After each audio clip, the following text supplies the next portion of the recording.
कौन था नचिकेता और क्या है उसकी कहानी। शाम का समय था। पक्षी अपने अपने घोंसले की तरफ लौट रहे थे, पर वह बढ़ा जा रहा था। बिना किसी थकान और पछतावे के उसे अपनी मंजिल तक पहुंचना ही था। यही उसके पिता की आज्ञा थी। उसका लक्ष्य था यमपुरी, वही यमपुरी जहां यमराज निवास करते थे। उसे यमराज से ही मिलना था, यही उसके पिता का आदेश था। लगातार 3 पहर तक चलने के बाद वह यमपुरी के द्वार पर जा पहुंचा। वहां पर 2 यमदूत पहरा दे रहे थे। उन्होंने जब उस बालक को देखा तो आश्चर्यचकित रह गए। कौन है यह बालक जो मौत के मुंह में चला आया? दोनों यमदूत सोचने लगे। उसमें से एक यमदूत ने गरजती आवाज में उससे पूछा, हे बालक, तू कौन है और यहाँ क्या करने आया है? उस बालक ने कहा, मेरा नाम नचिकेता है और मैं अपने पिता की आज्ञा से यमराज के पास आया हूँ।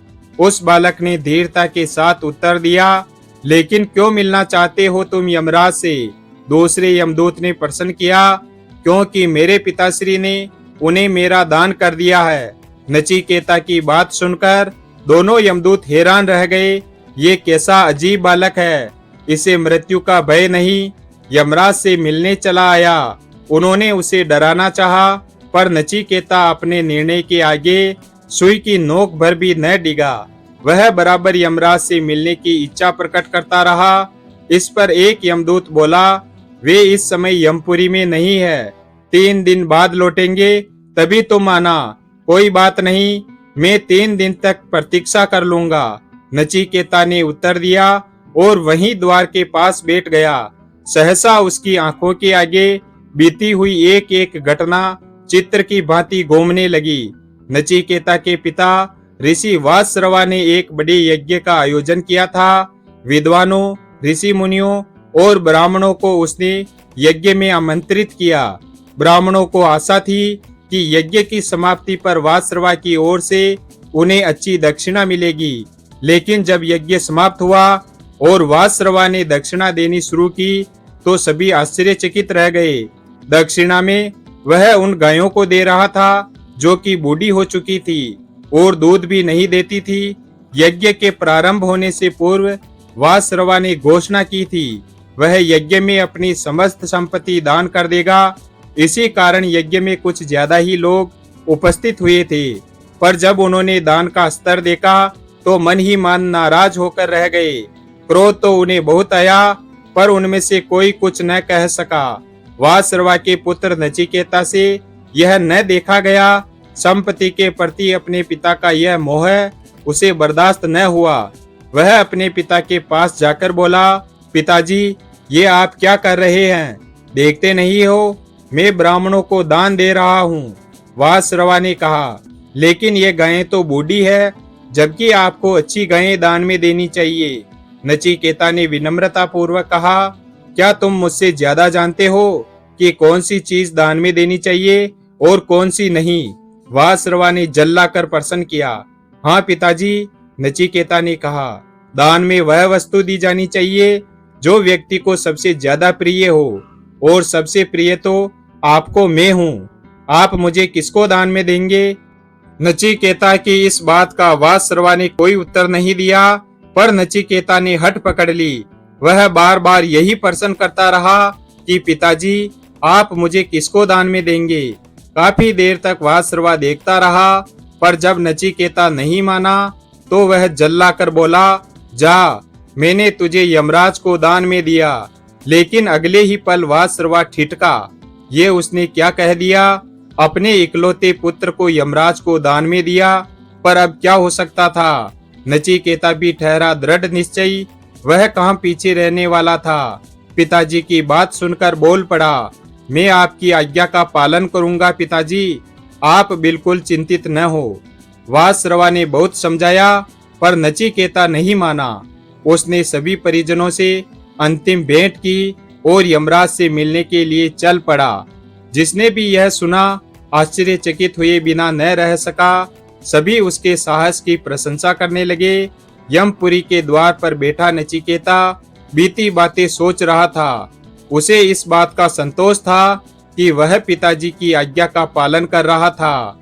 लगातार 3 दिन तक वह यमपुरी के बाहर बैठा यमराज की प्रतीक्षा करता रहा। तीसरे दिन जब यमराज आए तो वे नचिकेता को देखकर चौंके।